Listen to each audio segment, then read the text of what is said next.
അതൊക്കെ ബലദേവ, ഈ പിണറായിയുടെ ഭീരുത്വത്തെക്കുറിച്ച് ബെർലിൻ കുഞ്ഞനത്ത് നായർ അദ്ദേഹത്തിൻ്റെ ആത്മകഥയിൽ പറഞ്ഞിട്ടുണ്ട്.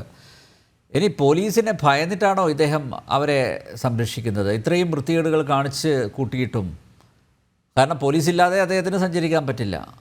ഇനിയിപ്പോൾ എന്തെങ്കിലും ഒരു പരാമർശം അത് നെഗറ്റീവായി കഴിഞ്ഞാൽ ഇനി നാളെ ഇവരിൽ നിന്ന് പണി കിട്ടുമോ എന്നുള്ള പേടി കൊണ്ടാണോ പിണറായി അങ്ങനെ പറഞ്ഞത്? ആ നിസ്സഹായാവസ്ഥയിൽ നിന്നാണോ ഇങ്ങനെയുള്ള പരാമർശങ്ങൾ ഉണ്ടായത്? ഞാൻ അതിലേക്ക് വരാം. അതിന് മുൻപ് ബഹുമാനപ്പെട്ട ഉല്ലാസ് ബാബു പറഞ്ഞ ഒരു കാര്യം പറഞ്ഞിട്ട് ഞാൻ അതിലേക്ക് വരാം. അദ്ദേഹം പറഞ്ഞ ചില കണക്കുകൾ ശരിയാണ്. കേരളത്തിൽ നടന്ന കൊലപാതകങ്ങളും ബലാത്സംഗങ്ങളും ഒക്കെ ആർക്കും നമുക്ക് വിവരാവകാശം അനുസരിച്ചോ അല്ലെങ്കിൽ നമുക്ക് മൊബൈലിൽ യൂട്യൂബ് വഴി സെർച്ച് ചെയ്യാനോ കിട്ടുകയാണ്. പക്ഷെ ഞാൻ ഈ സമയത്ത് മറ്റൊരു കാര്യം സെർച്ച് ചെയ്യായിരുന്നു. നിങ്ങൾക്ക് 4 പേർക്കും, ഇപ്പൊ ഇരിക്കുന്ന 4 പേർക്കും, എന്നെ കേൾക്കുന്നവർക്കും മൊബൈൽ എടുത്ത് നാഷണൽ ക്രൈം റെക്കോർഡ്സ് ബ്യൂറോ 2024 വരെ കണക്ക് 2 കണക്കുകൾ ഇപ്പോൾ എൻ്റെ കയ്യിലുണ്ട്. അതിൽ പെർ ക്യാപിറ്റ ക്രൈം റേറ്റ് എന്ന് പറഞ്ഞ് നടന്നിരുന്ന ക്രൈം റേറ്റ് ഏറ്റവും കൂടുതൽ UP-യിലാണ് 7.4. 2ാം സ്ഥാനം അരുണാചൽ പ്രദേശ് 5.8. 10ാം സ്ഥാനത്ത് ആന്ധ്രാപ്രദേശ്. ഏറ്റവും ലാസ്റ്റ് കേരളം എവിടെ വെക്കുന്നു?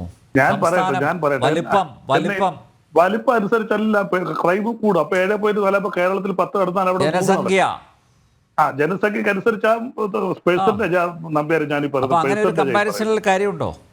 പെർസെന്റേജ് നമ്പ്യാരെ പറയുന്നത് 100 പേര് ഇരുന്നാലും 1000 പേര് ഇരുന്നാലും പെർസെന്റേജ് 100ൽ ഇത്ര എന്നാ. അങ്ങനെ അതിനാ പെർസെന്റേജ് നമ്പ്യാരെ ഞാൻ കണക്ക് പഠിപ്പിക്കണം. ഏറ്റവും കുറവ് നാഗാലാൻഡിലാണ്. അപ്പൊ ഇന്ത്യയിൽ നടന്ന ക്രൈമിൽ മൊത്തം ക്രൈമിൽ 7.4% നടന്നിരിക്കുന്നത് 1ാം സ്ഥാനം UP, 2ാം സ്ഥാനം അരുണാചൽ പ്രദേശ്. രണ്ടാമത്തെ കണക്ക് 2024 സെപ്റ്റംബർ മാസം 23 വിട്ടിരിക്കുന്ന SC/ST അട്രോസിറ്റീസ്. ഇന്ത്യയിൽ മൊത്തത്തിൽ നടന്ന 51,656 അതിന്റെ 23.78% ആണ് ഞാൻ പറയുന്നത്. 12,287 നടന്നത് UP-യിലാണ്. 2ാം സ്ഥാനം രാജസ്ഥാനിൽ 16.75, 8,651 ക്രൈം. മധ്യപ്രദേശിൽ 14.47, 7,732. ഇത് 3ഉം ഭരിക്കുന്നത് BJP-യാണ്. ഞാനീ പറഞ്ഞത് കളവാണെങ്കിൽ ഇപ്പോൾ നിങ്ങളുടെ കയ്യിരിക്കുന്ന മൊബൈലിനകത്ത് നാഷണൽ ക്രൈം റെക്കോർഡ്സ് ബ്യൂറോ അടിച്ചു നോക്കിയാൽ മതി. ക്രൈം റേറ്റ് SC/ST ഞാനിത് പറഞ്ഞത് ഇതിനകത്തെല്ലാം 1ാം സ്ഥാനത്ത് നിൽക്കുന്നത് BJP ഭരിക്കുന്ന 1, 2, 3 സ്ഥാനങ്ങളിലൊക്കെ നിൽക്കുന്നത് BJP. അത് എണ്ണമല്ല, പെർസെന്റേജ് ആണ്. അപ്പൊ ജനം കൂടിയാലും കുറഞ്ഞാലും പെർസെന്റേജ്. കേരളത്തിൽ 3 കോടിയാണെങ്കിൽ 21 വന്നാൽ അത് 25 കോടിയാണെങ്കിൽ പ്രബുദ്ധമാണല്ലോ. കേരളം സാക്ഷരതയുള്ള വിദ്യാഭ്യാസം ഉള്ളവരാണ്, അവരുടെ എണ്ണം കൂടുതലാണ്. ഞാനിത് പറയേണ്ടത് എന്നെ ഇന്റർവ്യൂ അറിയാം. അപ്പൊ ഞാൻ പറഞ്ഞത് കേരളത്തിലെ പെർസെന്റേജ് അദ്ദേഹം പറഞ്ഞ കറക്റ്റാണ്, ഞാൻ അംഗീകരിക്കുന്നു. പക്ഷെ കേന്ദ്ര ഗവൺമെന്റ് കീഴിലുള്ള NCRB വിട്ട കണക്കനുസരിച്ച് കേരളത്തിൽ ക്രൈമിന്റെ കാര്യത്തിൽ 18ാമത് സ്ഥാനം. ഏറ്റവും കുറഞ്ഞെന്ന് ഞാൻ പറയുന്നില്ല, 18ാമത് സ്ഥാനമാണ് ഏറ്റവും കുറഞ്ഞത്. നാഗാലാൻഡാണ് ഏറ്റവും കുറച്ച് ക്രൈം ഇന്ത്യയിൽ നടക്കുന്ന സംസ്ഥാനം. പിന്നെ 2018 ജനുവരി മാസവും ജമ്മു ആൻഡ് കാശ്മീരിൽ ഒരു നാടോടി പെൺകുട്ടിയെ ക്ഷേത്രത്തിനകത്തിട്ട് ബലാത്സംഗം ചെയ്തതിനകത്ത് 3 പോലീസുകാർ പ്രതികളായിരുന്നു. അവരെ ശിക്ഷിച്ചു. അന്ന് അവിടെ BJP ആണ്, അവിടെ കേന്ദ്ര ഭരണ പ്രദേശമായിരുന്നു. 2020 സെപ്റ്റംബർ 30 UP-യിലെ ഹത്രാസിൽ ഒരു പെൺകുട്ടിയെ പലരും കൂടി ബലാത്സംഗം ചെയ്തു. ആ പെൺകുട്ടിയുടെ ജഡം ഡിസ്ട്രിക്ട് പോലീസ് സൂപ്രണ്ടിന്റെയും ജില്ലാ മജിസ്ട്രേറ്റും കൂടെ നേതൃത്വത്തിൽ വീട്ടുകാർക്ക് കൊടുക്കാതെ കത്തിച്ചു കളഞ്ഞു. അത് ചെയ്തത് DSP, സാധാ പോലീസുകാരൊന്നും അല്ല. അപ്പൊ അതിന് മൊത്തത്തിൽ UP-യിലെ മൊത്തം പോലീസുകാരെ അടച്ചാക്ഷേപിക്കേണ്ട കാര്യമൊന്നുമില്ല. ഹത്രാസ് എന്ന ജില്ലയിലെ DSP ആണ് ആ നേതൃത്വം കൊടുത്തത്. അതുകൊണ്ട് ഞങ്ങൾ പറയുന്നില്ല UP-യിലെ മൊത്തം സൂപ്രണ്ടന്മാരും ഹരിജൻ പെൺകുട്ടികളെ കത്തിച്ചു കൊല്ലുന്നവരാണെന്ന് ഞങ്ങൾ പറയുന്നില്ല. അങ്ങനെ ഒറ്റപ്പെട്ടിരിക്കുന്ന ചില സംഭവം അത് ഞങ്ങൾ എടുത്തു കാണിക്കാറുണ്ട്. ഇനി ഇവിടെ ബഹുമാനപ്പെട്ട പാട്യാല ഷാജിയൊക്കെ പറഞ്ഞ ചില കാര്യങ്ങളുണ്ട്. ശരിയാണ്. ഈ സ്വകാര്യ യൂണിവേഴ്സിറ്റിയായിട്ട് ബന്ധപ്പെട്ട് ഇടതുപക്ഷത്തിന്റെ ഒരു നയം സ്വകാര്യ യൂണിവേഴ്സിറ്റികൾ പാടില്ല എന്നാണ്.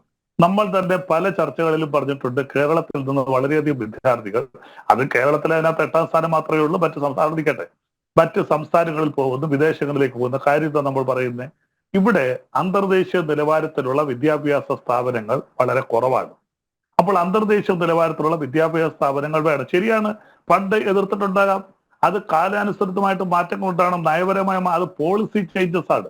ആ പോളിസി ചേഞ്ചസ് വരുമ്പോൾ സ്വകാര്യ യൂണിവേഴ്സിറ്റികൾ കേരളത്തിൽ അന്തർദേശീയ നിലവാരമുള്ള യൂണിവേഴ്സിറ്റികൾ കൊണ്ട് ആ യൂണിവേഴ്സിറ്റികൾ നടപ്പിലാക്കുന്നതിന് ഗവൺമെന്റ് ചില നോംസ് വെച്ചിട്ടുണ്ട്. അവിടെയും 40-60 എന്നാണ് കണക്ക്.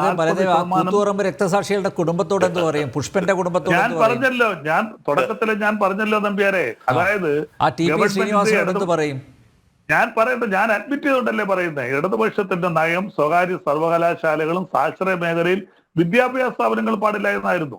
സാക്ഷര വിദ്യാഭ്യാസ സ്ഥാപനത്തിനെതിരാണല്ലോ കൂത്തുപറമ്പിൽ 5 DIY ഭരിച്ചൊക്കെ. അത് സത്യമാണ്. പക്ഷെ ആ നയങ്ങളിൽ ഉണ്ടാകുന്ന മാറ്റം എന്താണ്? ശരിയാണ്, പണ്ട് കമ്പ്യൂട്ടറിന് എതിർത്തവരായിരുന്നല്ലോ, തൊണ്ടുതല്ല മേഖല യന്ത്രവൽകൃത മിഷന് എതിർത്തവരായിരുന്നു. അപ്പോൾ തീർച്ചയായിട്ടും കാലാനുസൃതമായിട്ടുണ്ടാകുന്ന മാറ്റം നമ്മൾ തന്നെ വിശ്വസിക്കാൻ കൊള്ളൂല. ചുരുക്കത്തിൽ ഞാൻ പറയട്ടെ, ഇന്നിപ്പോ ഒന്ന് പറയും, ഇനി നാളെ എന്താണ് പറയാന്നുള്ള നമുക്ക് ഊഹിക്കാൻ പറ്റില്ല. ഞാനൊന്ന് പറയട്ടെ, അല്ല, നമ്മൾ തന്നെ ചർച്ച ചെയ്തിട്ടില്ല. എന്താ ചർച്ച ചെയ്തിട്ടുള്ളത്? കേരളത്തിൽ ഉന്നത വിദ്യാഭ്യാസ നിലവാരത്തിൽ കൂടുതൽ മെച്ചപ്പെടുത്തണം. അപ്പൊ ഉന്നത വിദ്യാഭ്യാസ നിലവാരം മെച്ചപ്പെടുത്തുമ്പോൾ അന്തർദേശീയ നിലവാരത്തിലുള്ള സർവകലാശാലകളോട് വരണം. ആ സർവകലാശാലകൾ വരുന്നതിന് ഗവൺമെന്റ് എങ്ങനെ ബില്ല് കൊണ്ടുവരാൻ പോകുന്നത്? ഈ കേന്ദ്ര ഗവൺമെന്റിന്റെ കീഴിലുള്ള UGC പാസ്സാക്കുന്ന നോംസ് അംഗീകരിക്കണം. 1. 2, കേരളത്തിലെ മറ്റ് ഗവൺമെന്റ് യൂണിവേഴ്സിറ്റികളിലുള്ളതുപോലെ 60-40 മെറിറ്റ് ആണെങ്കിൽ 40% സമുദായങ്ങൾക്ക് സംവരണം. ഞാൻ പറഞ്ഞത് അങ്ങനെ സ്വകാര്യ യൂണിവേഴ്സിറ്റി ഇവിടെ പറഞ്ഞല്ലോ, സ്വകാര്യ യൂണിവേഴ്സിറ്റിയെ കൊണ്ടുവരുമ്പോൾ തീർച്ചയായിട്ടും അതിൻ്റെതായുള്ള കാര്യങ്ങൾ ഉണ്ടാകണം. ആ രീതിയിലാണ് ഇവിടെ ചർച്ച ചെയ്യുന്നുണ്ട്. പിന്നെ അത് CPM CPMലല്ല ചർച്ച ചെയ്യേണ്ടത്, പാർട്ടിയിലല്ലല്ലോ ചർച്ച ചെയ്യേണ്ടത്. അത് ചർച്ച ചെയ്യേണ്ടത് ഗവൺമെന്റ് അല്ലേ ചർച്ച ചെയ്യേണ്ടത്. CPMന്റെ പ്രതിനിധി സഭ 10-12 പാർട്ടികളുണ്ട് LDF. അതല്ല, ഗവൺമെന്റ് ആണ് പാർട്ടി പ്രപ്പോസ് ചെയ്ത് കഴിഞ്ഞാൽ party central committee party polit bureau ഈ ഇടപാടിന് എതിരാണ്. നമ്മുടെ വിഷയം മാറിപ്പോ ഈ ഇടപാടിനെതിരാണ്. ഞാൻ പറയട്ടെ ഇപ്പം ഞാൻ പറയട്ടെ. അപ്പൊ ഇവിടെ അല്ലാതെ അവിടെ നിൽക്കട്ടെ, അല്ലെ പറയുമ്പോൾ അതിന് മറുപടി പറഞ്ഞു പോകണമല്ലോ. ഇവിടെ പലരും അതിനെക്കുറിച്ച് കൂടുതലായിട്ട് സംസാരിച്ചുകൊണ്ടാണ് ഞാൻ പറഞ്ഞത്. പിന്നെ ഒരു കാര്യം ശരിയാണ്, നിങ്ങൾ എല്ലാവരും പറഞ്ഞ ഒരു കാര്യം ഞാൻ അംഗീകരിക്കുന്നു. ഏതൊരു ഡിപ്പാർട്ട്മെന്റിലെയും ഉദ്യോഗസ്ഥർ, അതിൽ പിയൂണായാലും അങ്ങേറ്റത്തുള്ള ഗവൺമെന്റ് സെക്രട്ടറി ആയാലും തെറ്റ് ചെയ്താൽ ആ ഡിപ്പാർട്ട്മെന്റ് എല്ലാ ഡിപ്പാർട്ട്മെന്റിലും പോലുള്ള അത് എവിടെ ആര് ഭരിച്ചാലും ആരോ നിൽക്കുന്നത് ഒരു രാഷ്ട്രീയക്കാരനാണ്. ഒരു ജനാധിപത്യ വ്യവസ്ഥയിൽ കേന്ദ്ര ഗവൺമെന്റ് എടുത്താലും സംസ്ഥാന ഗവൺമെന്റ് എടുത്താലും ഏത് ഡിപ്പാർട്ട്മെന്റിലെ ഹെഡിലിരിക്കുന്ന IAS IPS ആരല്ല, അതിന്റെ മുകളിൽ ഒരു രാഷ്ട്രീയക്കാരനുണ്ടാവും, രാഷ്ട്രീയ മന്ത്രി ഉണ്ടാവും. ഇവിടെ ഹോം സെക്രട്ടറിയിലേക്കല്ല ആക്ഷേപം ചെല്ലുന്നത്. ഹോം സെക്രട്ടറി സീനിയർ IAS ഓഫീസറാണ്. ചീഫ് സെക്രട്ടറിയിലേക്കല്ല ആക്ഷേപം ചെല്ലുന്നത്.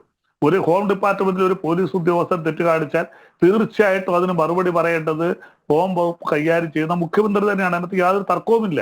അപ്പൊ ഇവിടെ ചില പോലീസുകാർ, ഞാൻ തുടക്കത്തിൽ അഡ്മിറ്റ് ചെയ്തുകൊണ്ട് വീണ്ടും അഡ്മിറ്റ് ചെയ്തുകൊണ്ട് തന്നെ പറയുന്നു, കുറെ അധികം പോലീസുകാര് അഴിമതിയും സ്വജനപക്ഷപാതവും എന്തൊക്കെ തെറ്റ് ചെയ്യാവോ അവർ കൂട്ടബലാത്സംഗമായാലും കള്ളപ്പണം അടിയായാലും കള്ളനോട്ടടിയായാലും കഞ്ചാവ് കടത്തായാലും ഇതിനകത്ത് എല്ലാം കൂട്ടുനിൽക്കുന്നുണ്ട്. അതിന് തർക്കമൊന്നുമില്ല. 100% പോലീസുകാർ നല്ലവരാണെന്നും അഭിപ്രായമൊന്നുമില്ല. പക്ഷെ ഈ തെറ്റിന് കൂട്ടുനിൽക്കുന്നവര് ഏത് ഡിപ്പാർട്ട്മെന്റില്ലാത്ത എല്ലാത്തിലും ഉണ്ട്. ഒരു 5-10% പേര് ഇങ്ങനെയുള്ള തെറ്റുകൾ കൂട്ടുനിൽക്കുന്നത്. അത് ഇല്ലാതാക്കണം. അതിന് ന്യായീകരിക്കുന്നതും ശരിയാണെന്ന അഭിപ്രായമില്ല. പക്ഷെ മുഖ്യമന്ത്രി വളരെ വ്യക്തമായിട്ട് പറഞ്ഞത്, കുറെ അധികം പോലീസുകാര് നല്ലവരുള്ളപ്പോൾ കുറച്ചു പേര് തെറ്റ് ചെയ്യുമ്പോൾ മൊത്തം പോലീസുകാരെയും അടച്ചേച്ച്, അദ്ദേഹത്തിന്റെ വാചകം വീണ്ടും നിങ്ങൾ എടുത്തിട്ട് കേൾക്കൂ. അദ്ദേഹം പറഞ്ഞ വീണ്ടും നിങ്ങൾ ആവർത്തിച്ച് കേൾക്കും. അദ്ദേഹം എന്താ പറഞ്ഞത്? കൂടുതൽ പോലീസുകാർ നല്ല രീതിയിൽ പ്രവർത്തിക്കുമ്പോൾ വളരെ ന്യൂനപക്ഷം വരുന്ന കുറച്ചുപേര് മാത്രം പറയുന്നത് എടുത്ത് പറഞ്ഞുകൊണ്ട് അവരെ മൊത്തത്തിൽ അവരുടെ ആത്മവീര്യം എടുത്തിട്ട് പിന്നെ നമ്പ്യാർ ചോദിച്ച ഒരു ചോദ്യം, പിന്നെ ഇടതുപക്ഷത്തിന്റെയും CPMന്റെയും മുഖ്യമന്ത്രിയാണ് പിണറായി വിജയൻ. അദ്ദേഹത്തിന് പോലീസുകാരെയും എങ്ങനെയാണെന്ന് കേരളത്തിൽ എല്ലാവർക്കും പറയാം. അദ്ദേഹത്തിന് പോലീസുകാരെ പേടിയുണ്ടോ? പോലീസുകാരെ ഇപ്പൊ നേരത്തെയൊക്കെ പറഞ്ഞല്ലോ, ADGPയുടെ കയ്യിൽ അദ്ദേഹത്തിന്റെ ഏതോ കാസറ്റ് ഉണ്ട്. ആത്മകഥ വായിച്ചിട്ടുണ്ടല്ലോ അല്ലേ? ഉണ്ടല്ല, കുഞ്ഞനന്താരുടെ പുസ്തകമൊക്കെ ഞാനൊക്കെ ബെർലിൻ കുഞ്ഞനന്താർ, വെറും കുഞ്ഞനന്താരല്ല അദ്ദേഹം, ബെർലിൻ കുഞ്ഞൻ, അങ്ങനെയല്ല അദ്ദേഹത്തിനെ പറയുന്നത്. അപ്പൊ അദ്ദേഹത്തിന്റെ ആത്മകഥയിലും അദ്ദേഹത്തിന്റെ കുറെ കാര്യങ്ങളും അതിനകത്ത് ഇദ്ദേഹത്തിന്റെ മക്കൾക്ക് അഡ്മിഷൻ എടുത്ത കാര്യങ്ങളൊക്കെ പറഞ്ഞു. മാത്രമല്ല ഇദ്ദേഹത്തിന്റെ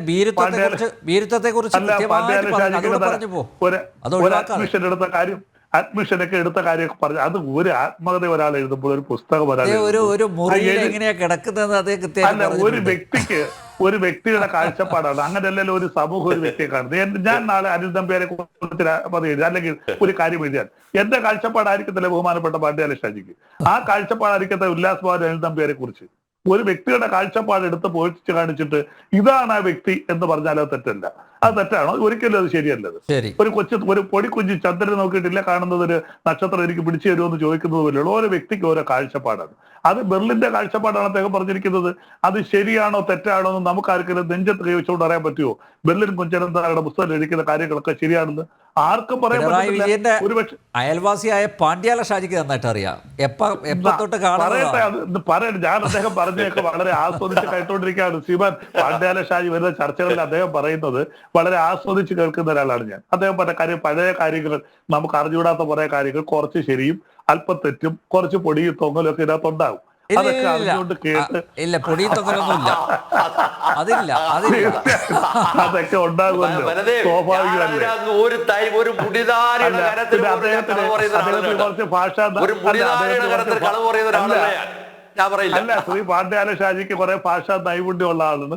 അദ്ദേഹത്തിന് കുറച്ച് വ്യാകരണങ്ങളൊക്കെ ഉണ്ട്. അദ്ദേഹം അതെല്ലാം കൂടെ ചേർത്ത് ഒരു കലാകാരന്റെ സാഹിത്യ രൂപത്തോടുകൂടി അദ്ദേഹം അതിന് പറയും. അതൊക്കെ നമുക്ക് കേൾക്കാൻ വളരെ ഇമ്പമുള്ള കൂട്ടത്തിലാണ്.